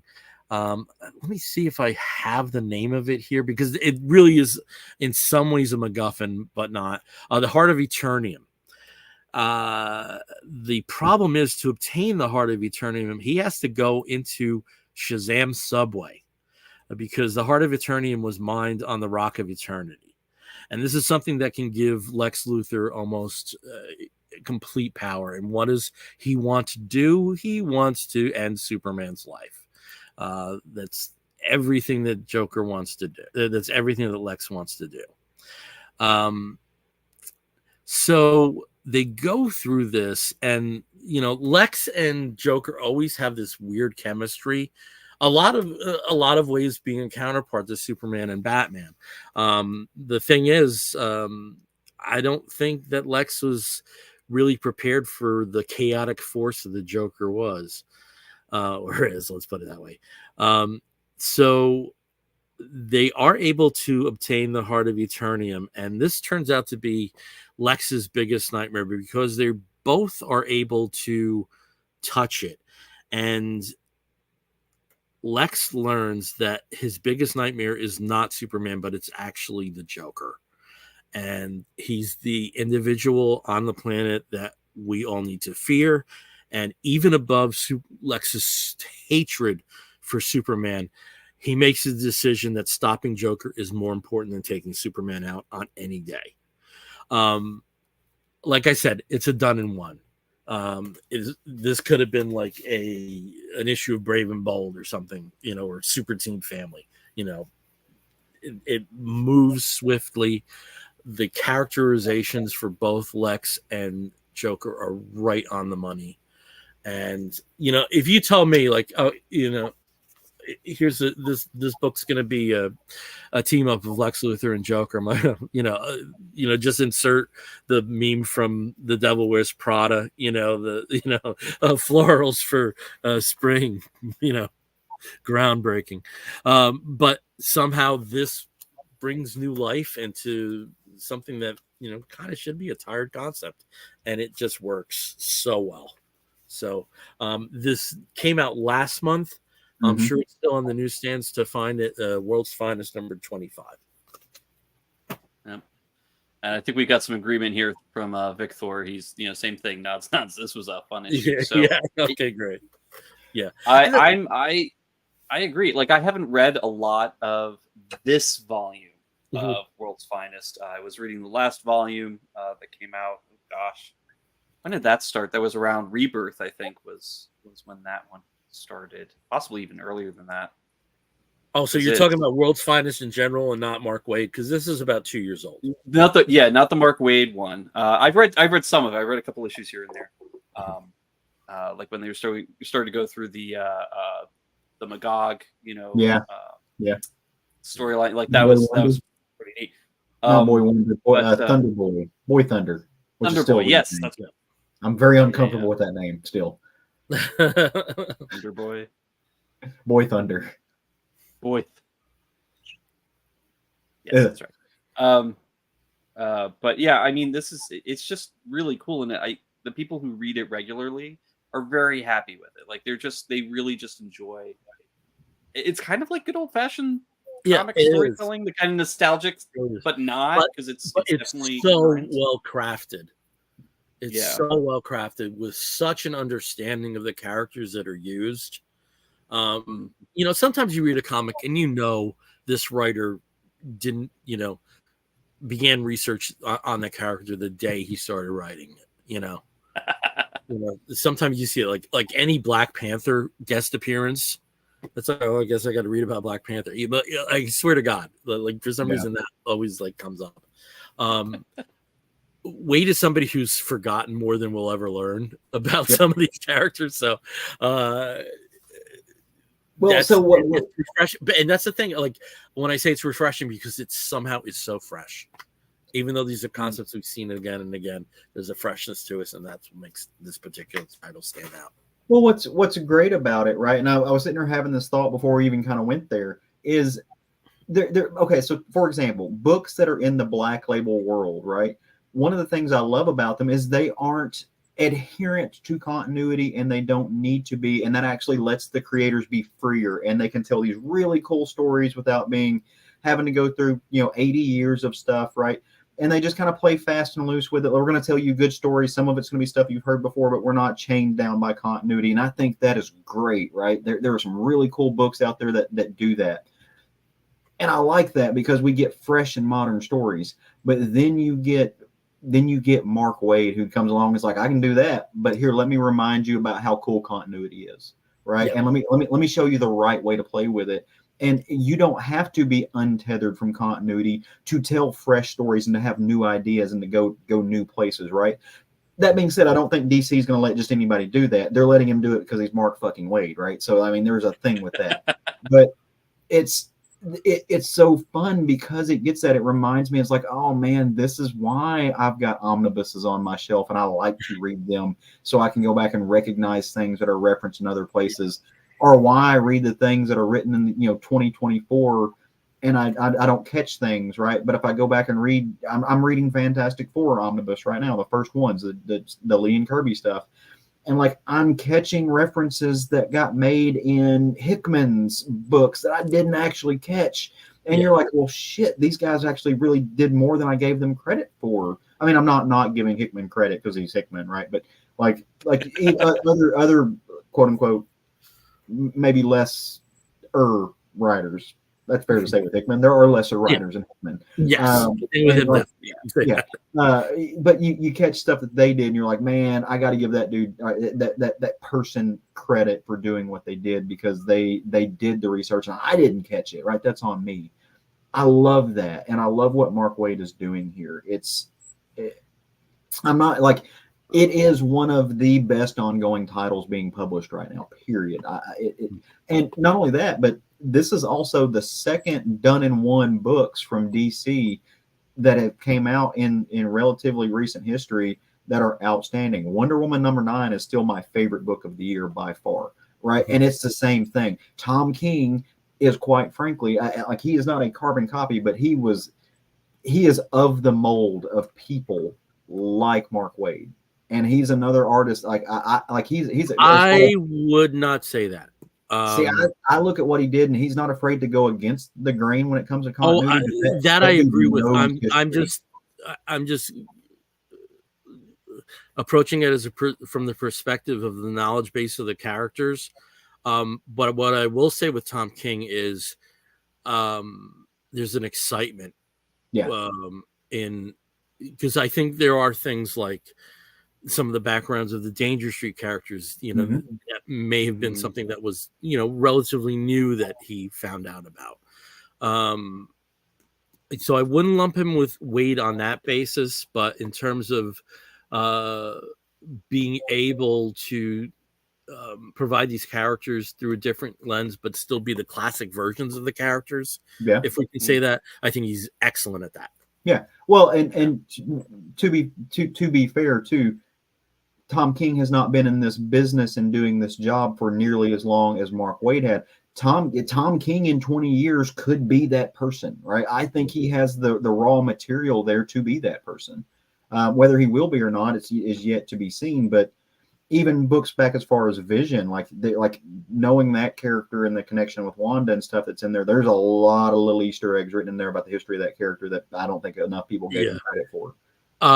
We were talking about how we didn't really go into news today, but one thing that did break today was him doing a one-off issue of Archie with Dan Parent today. Tom King, so that's going to be cool. Yep, I like Dan Parent. All right. So someone else will also be at Heroes Con. Yeah. So we've been going on a bit. If you guys have another book, why don't we just do it really quickly? I do have a book that's right here. I'm not going to talk too much about it. Derek Kirk Kim has been putting out a series, quietly for the past couple of months, and it is called The Last Mermaid, put out by Image. Speaking of odd shaped books, this is a wide format book. It is not a tall format book, so it's actually it's a very odd shape. It's perfectly square. Is it like I can't make out? Is it like Stuff of Legend size, like that square thing, or maybe it's literally perfectly square. Okay. I don't know the actual dimensions here. Okay. But yeah, it's an awkward shape, but thankfully, because I picked up the pack of magazine size, it fits perfectly. So I'm going to go with that.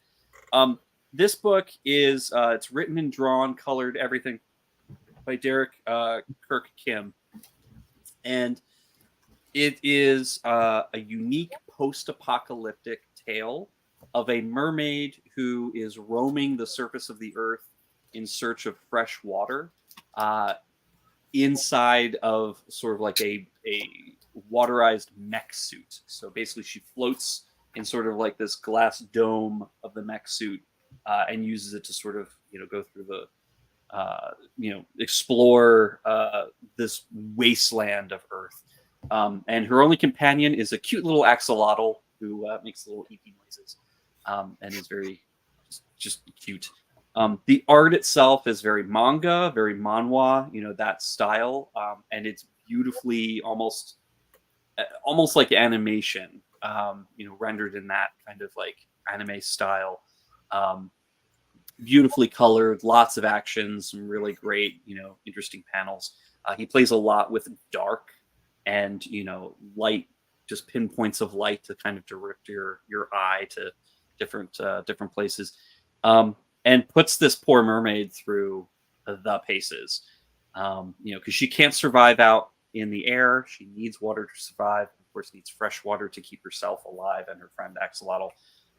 And by issue number 3, she finds herself in this cave that's all fresh water underneath what used to be San Francisco, and encounters a just hideous mutant monster who's enormous and who unfortunately swallows her poor friend. And she has to, one, rescue him somehow, cut him out of the belly of this beast, but then also not be murdered by this beast. Mm-hmm. And she finds herself on the surface and encounters a strange gentleman who has been kind of shown in the background of the previous 2 issues, who is now there trying to save her from this monster. And she has to make the choice of whether she could just run for her life, try to get away from this, or help this stranger, this land walker. It's just beautifully made. I'm just really impressed by the quality of this book. It's not for everybody, but I think it's just really fun, artistic, monthly book that you can pick up and check out. And Kim actually said, in response to one of the letters that asked about it, it is relatively family friendly. So if you have younger readers, it's something that he's like, for the first 8 issues that I have planned out, it's probably all ages, but beyond that it gets extremely dark, goes to very violent places. But he has this planned out for 20 issues. Whether it'll go for 20 issues, Image, especially for something that's an odd shape, an odd size book, it's difficult. But yeah, beautiful little book. Check it out. Okay. And Caleb, you have another book you can talk about? Yeah, I do actually. Real quick, I'll remind you of the book I spoke about on the last episode of Comic Book Bears, wherein you get to see Clark Kent's boobies. That's always fun. Yay! But that's not what I want to tell you about. So, recent wrap up, or almost wrapped up series, Vengeance of Moon Knight, one of my favorite Marvel characters, relatively new favorite Marvel character over the past couple years. Jed MacKay is doing great work with this guy. Just wrapped up a 30 or 33 issue series, and this takes place right after that. Long story short, right? Mark Spector died. He got killed. Oh, you're like, what's new? That happens all the time. This time, totally not coming back, right? Not going to happen. Honshu is actually like locked up and in jail, so he can't resurrect him. That's part of the problem. They'll get out. They'll fix it, right?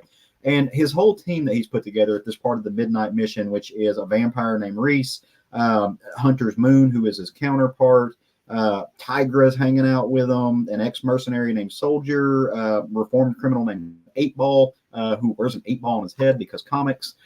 They're all teamed up, and they're like, well, what do we do now? Our leader's gone. Let's keep the Midnight Mission going. We're going to keep doing good. Except what happens, Moon Knight comes back.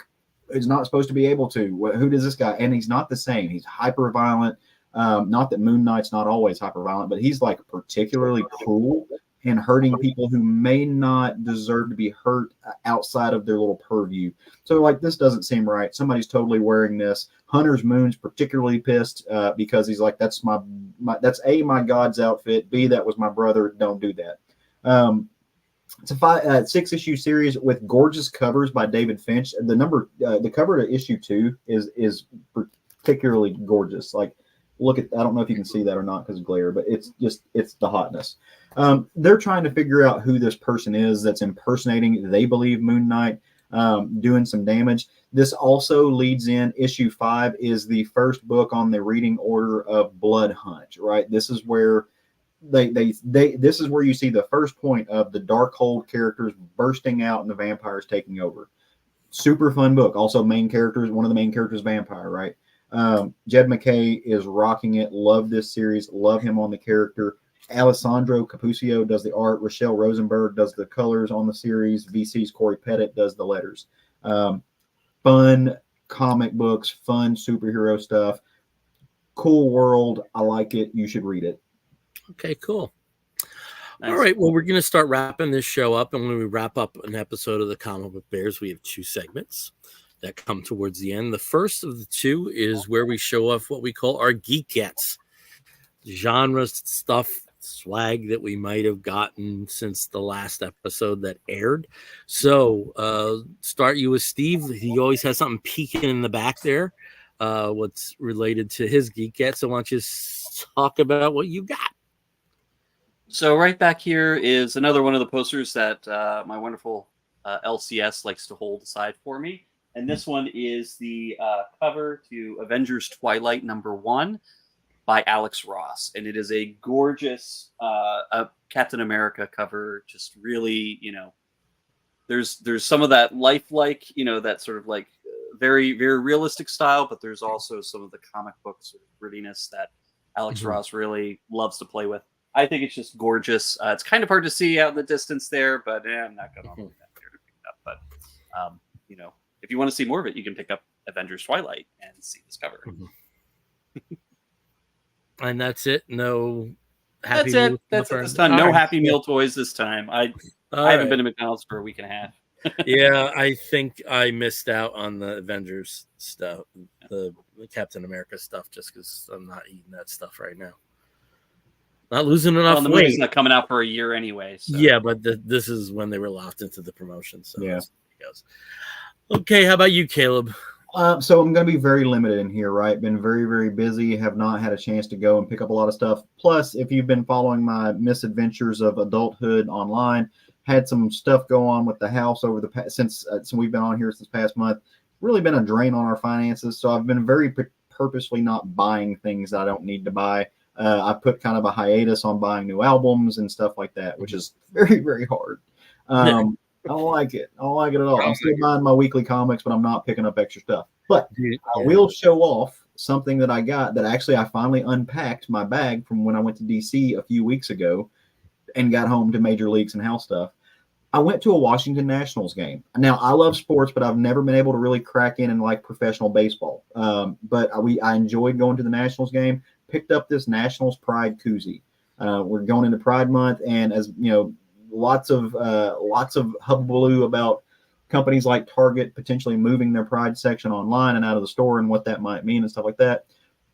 Lots of people who also at the same time were complaining about the co-opting of Pride by corporate people are now upset that they had the audacity to remove the stuff. Anyway, there's lots of pick a lane. I don't care. Yeah. But thank you for having Pride swag out before when it was not Pride Month Nationals. It's awesome. I think I'm going to declare the Nationals my favorite baseball team and try to get in to be a fan. Have no connection with them whatsoever other than that they're the only National Baseball League game I have been to. But why not? They're the only one I've seen. Good enough. That's honestly... Yeah. Okay. So that's it. Only like I went. That was my first NLB home game. So and that's my swag. That's my baseball swag. So as of right now, biggest team I'm a fan of. I don't know. So we'll see. All right. That's all I got right now. All right. You're just saying the merch didn't suck. I'm just going to show off 2 things quickly. Y'all know me, and I've got to get the physical copy of stuff. So I got the physical copy of Justice League Crisis on Infinite Earths Part 2. The first one was very Flash-centric. This one appears to be Batman and Robin-centric. So at some point this weekend, I will watch this. I haven't even opened this. And talked about this on the show in the past. Unlike many people who are comic book fans, I am not a gamer at all. At all. And that doesn't mean I don't have appreciation for retro games. So my friend Vince Tenebra upgraded his retro system. So he handed off to me the Atari Flashback 8-inch, the Atari Flashback 8 Deluxe. So at some point I have to set this up, and it contains 105 built-in games, including, I don't know if you can see here, but we have Pitfall, Space Invaders, Centipede, Frogger, Yar's Revenge, Pitfall. Oh, just said Pitfall, Space War, Tempest, which I never remember there being a home version of. But it shows you how locked I was into this stuff. Sword Quest, Warlords. You know, some games I remember playing. The Video Olympics version of Pong. You know, things that seem to come with the consoles like Breakout and Combat, all here in one package. The only one I really wish was in here was the Activision skiing, because I used to love when you hit a tree, you know, with the limited graphics and audio that were available at the time. When you hit a tree, you go, oh. But and we thought it was the biggest. This is gaming I think I can get into. So at some point pretty soon, we're going to set this up, and you can do this remotely. It doesn't have to be hardwired. So that's my Geek Get. Nice. All right, we're moving on to our final segment, which is something we call the Woofs of the Week. In the bear community, if you find a fella attractive, you woof at him. And we do something very similar where we woof at something which may be comic book related, but it also may be a TV program or a film or a charitable initiative, anything under the sun that we think you, fair listener or viewer, may be interested in sampling. I'll start as I always do with Steve. Steve, what is your Woof of the Week? Well, I'm going to go with a documentary film. And this one was completely surprised. I just saw it and I was like, I'll watch that. Maybe it'll be interesting. It is called Carol Doda, Topless at the Condor, and was a lot more than I bargained for. It is about, simply Carol Doda, who was the first exotic dancer to dance topless in the United States.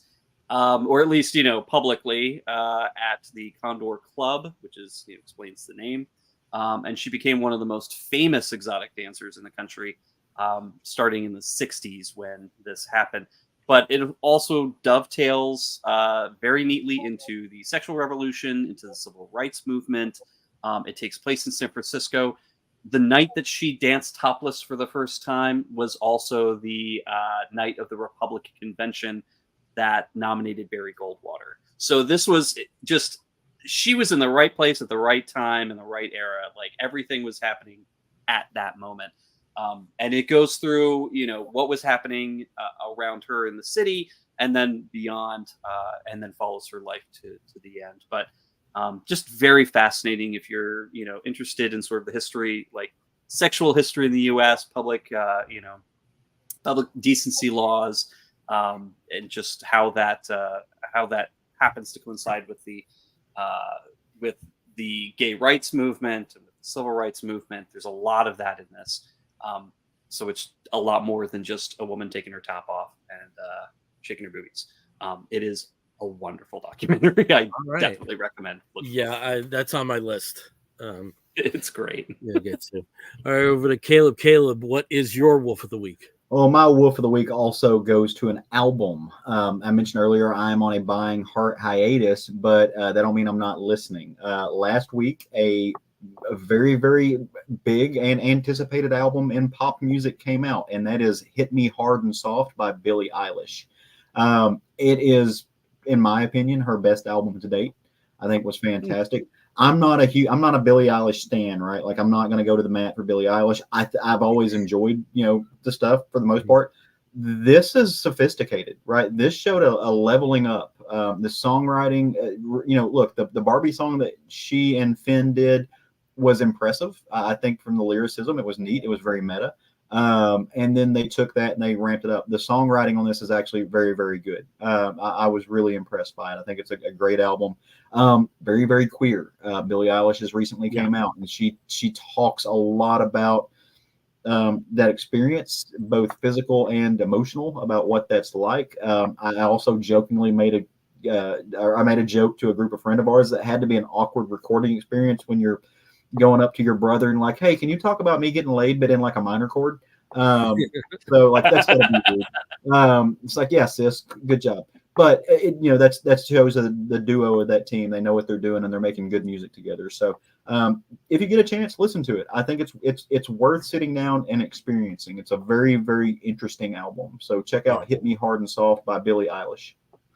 Yeah, it's unfortunate that you were on this basically mandated hiatus in terms of buying vinyl. But one thing that was so nice in some of the stops that I made over the last 2 weeks was seeing Tortured Poets Effect and the Billie Eilish album, Yeah. Prominent in the front of record stores, and people genuinely excited about physical releases beyond record store dates. It's just really good to see. It really is. Yeah. Yep. All right. Well, mine is also music related. Steve, you do have a graphic that I provided for you. So if you could put that up. This is a 3-part documentary series that's on Paramount Plus, Lala, the story of Lollapalooza. And Lollapalooza, for people who don't know, began in 1991 as a touring festival. Shepherded mostly from a creative standpoint by Perry Farrell of Jane's Addiction. It was conceived as Jane's Addiction's farewell tour. It lasted for 7 years. Then after that point, they started encountering competition from more segmented festivals that were also traveling, like Lilith Fair and Vans Warped and the Horde Festival. And God, I'm just like, I'm so like nostalgic for this stuff after watching this. It came back in 2003, and then 2005 it found a home in Grant Park in Chicago, and I was there. I was at every Lollapalooza from 1991 to 1997, and also the 2003 edition. I've never returned after the first year at Grant Park. I wasn't exactly comfortable with some of their justification for how mainstream it has become. I think there is a place for mainstream music at festivals, and I don't think there's anything wrong with it. But when you think of the, to go from where the roots were for this to headliners like Miley Cyrus and K-pop outfits, and you lower on the Bill Axley Journey and Limp Bizkit, it's not the same.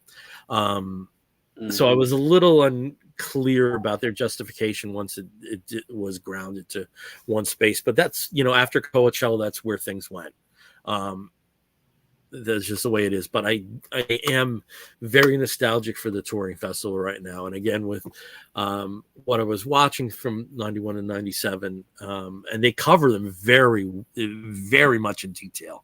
I was really impressed with how deep they went in. And I just remember situations like, worrying if we were going to be able to get through the lines to see Lush and Pearl Jam in 92, just because they were just so unprepared for the onslaught of people so early. And, the reason I don't have a tattoo to this day is because Tom and I watched this guy who was like 6'5" run screaming out of the tattoo tent, and we kind of just turned around. I think of things like, and it was so nice to see this, an appreciation for Living Colour, who were on that initial thing. I think that it's very important that you do have bands that straddle that world between something very commercial and something more independent minded. I think a perfect band to illustrate that is the Cars.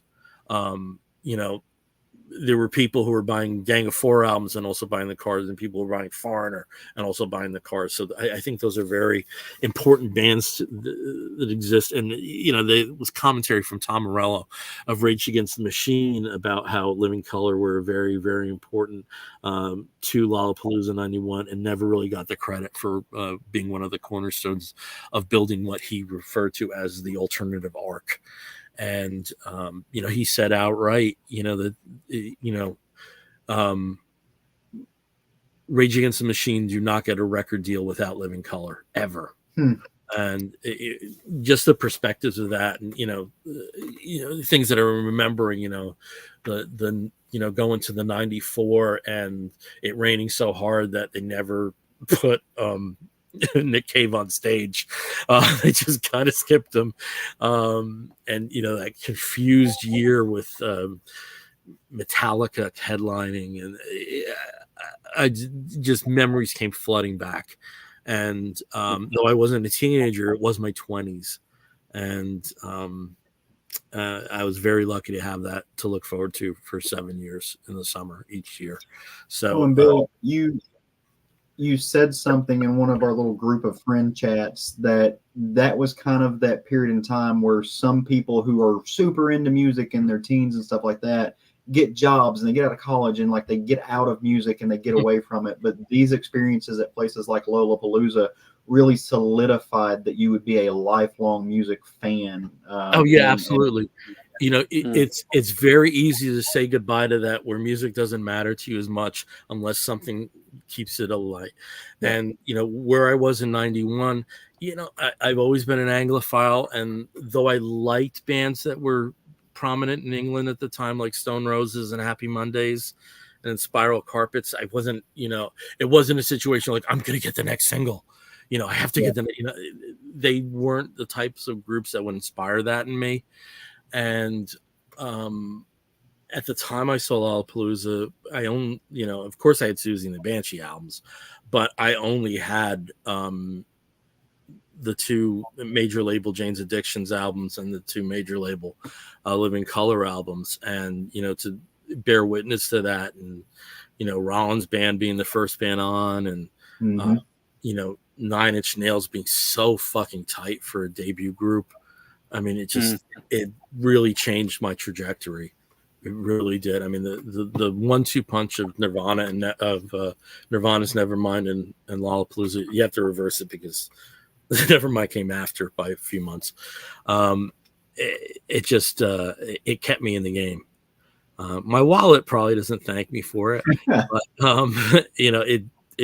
this doesn't exist without Lollapalooza 91. Sure. I'll put it that way. Yeah. So you liked it, is what you're saying? Yeah. Oh, it changed my life. Absolutely changed my life.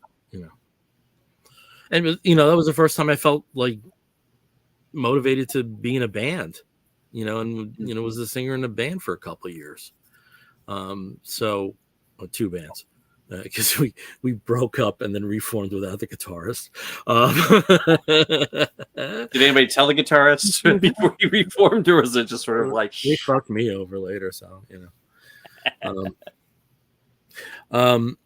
but did just so many like mostly fond memories, and my straight concert husband Tom was my straight concert husband then. And I just emailed him right after it happened. I said, you have to watch this. And also, Tom, where the fuck did the time go? 33 years ago. But I'm so glad I had that experience.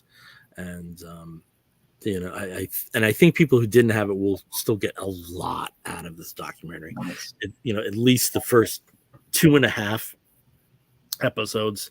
And even with when it becomes grounded, there's like amazing stories, like Chance the Rapper, basically sneaking in 1 year and 3 years later, he's on one of the main stages. Lady Gaga, the same thing, was, at the BMI stage, first up. And then 3 years later, she's a headliner. The near riot that happened with Rage Against the Machine's reunion, and how quickly they quashed that. There was nothing like a Woodstock '99.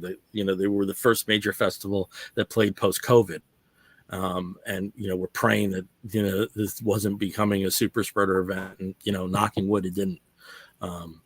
So there's a lot to see. It's also the first time I saw footage of the international versions that have popped up in the last 6 or 7 years. It definitely worth watching. I also never called it Lala, and people calling it Lala in there. So I didn't know that was the lingo for it. All right. Well, I guess this is wrapped up. Again, we are the Comic Book Bears podcast. You can find us on a lot of the social media sites as Comic Book Bears. You can find us on Facebook, however, as Comic Book Bears Podcast. If you want to reach out to us, you can do so by sending an email to comicbookbears@gmail.com. If you want to listen to us, you can do so through Apple Podcasts and many of the other podcasting platforms. And if you are watching us through Facebook Live, thank you for joining us tonight. If you're watching us later on YouTube channel, please like and subscribe. And also just spread the word, because we're coming into the late areas of the con season, and we have professional and press applications in for certain shows. So, we have a very healthy presence on Facebook and not as healthy in others. So spread the word. If you haven't liked and subscribed, or liked on other platforms, please do so. It helps us out. It sounds a bit mercenary, but yeah. It beats like that sometimes. I gotta say, I came in a little depressed tonight because I have this 5-day weekend, really not much going on. Somebody say you're going to see the fucking Rolling Stones on Sunday. Shut the fuck up. I get it. Sorry. Yeah. But I came in the show a little down, and I don't feel that right now because I talked to two of the people I care about the most, and about a medium that I know we care about a lot. So feeling is very mutual. Yes, agreed. All right. Well, if you're listening to the audio version, you're going to hear Woof and Explosion. Again, my name is Bill Zanowitz. I'm Steve Morey. And I'm Caleb Alexander McKenzie. On that audio version, at this point, you're going to hear a Woof right after I stop talking. We'll be back again in 2 weeks. Take care, everyone. Bye. Bye. Woof. Boom.